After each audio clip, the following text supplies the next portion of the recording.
Hey everybody, Mike Lanville of Black Dog Education here to answer your questions on web design, web development, and online marketing in this week's installment of Office Hours. Now, I have to first of all apologize for the ghetto video. Apparently, I took the video camera that we usually use out on a shoot this last weekend, and I broke it. So I'm shooting this video with my computer. So bear with me. Hopefully the content will be worth it, and we'll be back up and running in the next week or so. This week's question came in from the Facebook page, and the question was, should I be using GoDaddy for my business website hosting? Now here's the thing.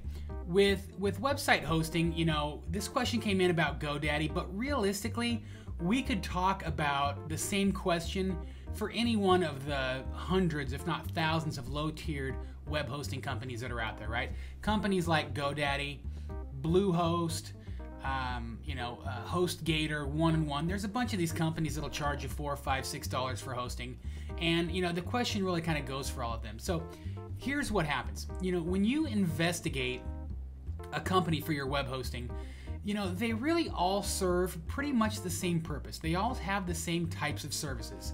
They'll do your website hosting. They'll do, the email services. They'll do domain name registrations. They'll do secure certificates. They'll do all of those things. If you really take a look at the sizes of the accounts, what they give you in terms of disk space, bandwidth, all that other stuff, it's all pretty similar. The control panels are different. Like GoDaddy uses their own version.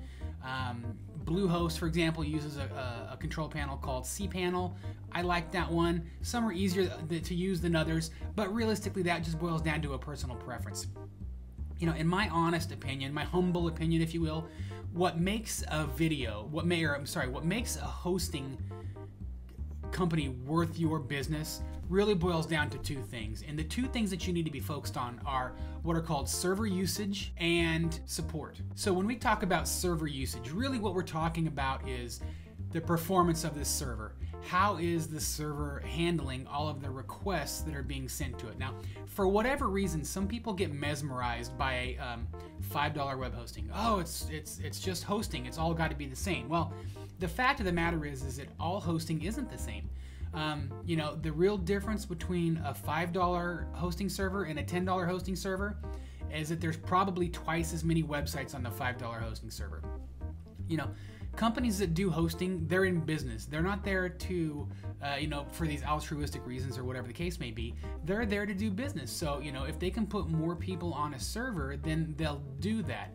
Now, the bet that they make is that they're going to be able to put a whole bunch of people on a server that don't really have a lot of performance coming off of their website. So if you can get 500 people in a room that, none of them are really talking, then it's not really going to be a very loud room. But once you start putting one or two people in there with a loud voice, so the same thing with a website.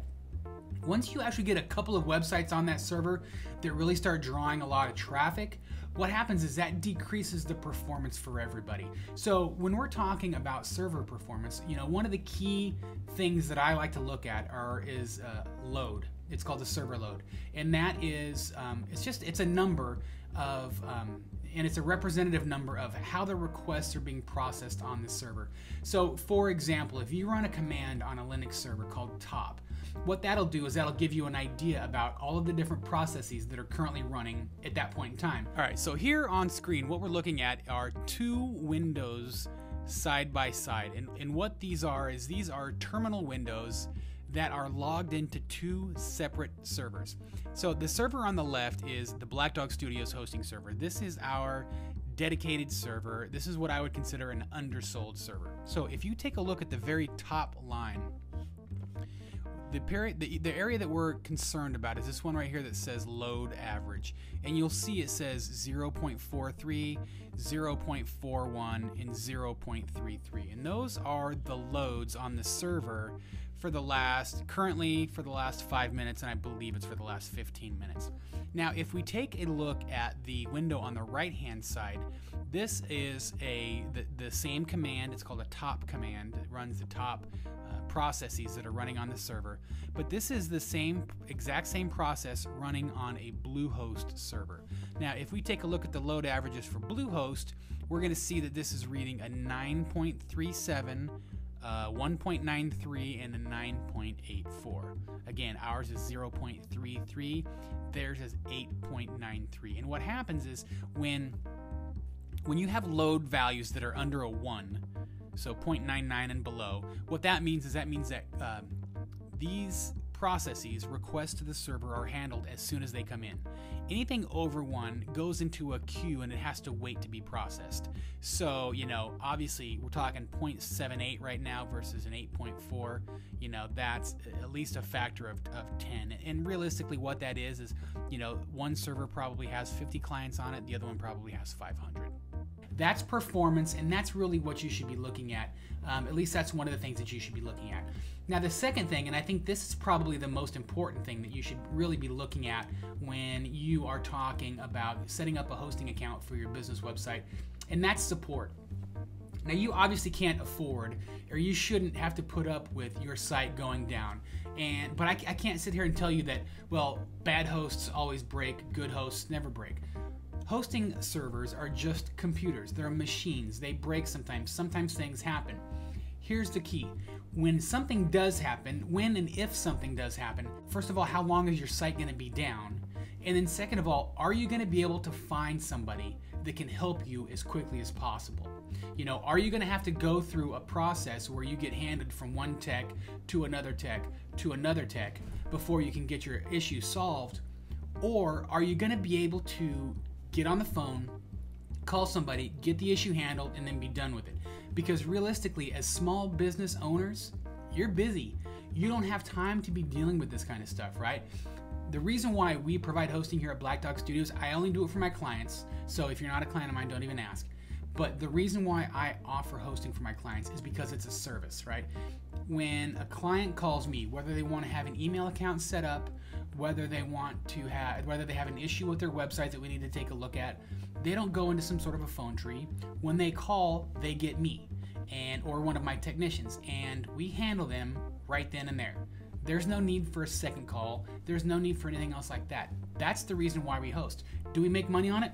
Not really. Most of the months we probably lose a little bit. But as a service provider, that was something that I wanted to be able to give my clients, and it just makes it easier for them to do business with me, okay? So again, that's what you want to be taking a look at when you're talking about hosting. You want to take a look at the server loads, right? Because not all hosting is created the same, but you also want to be taking a look at support. How quickly are you going to be able to get serviced if something does happen to your website? That's all there is to it. So again, I have to apologize for the video, shooting it on the iMac here. It's actually not a bad camera. The audio doesn't sound too bad, I don't think. But next time we will absolutely have it in place so that we get our video camera up and running again. Again, this is my fault. So if you liked this video, you know what to do. Make sure that you like it on Facebook. Make sure that you share it with all your friends. Do that social thing that you do so that you can help get the word about the education to your business partners and your cohorts and your associates and all those other people, okay? Again, this is Mike Linville from Black Dog Education. I want to say thank you very much for putting up with the video. We'll talk to you soon.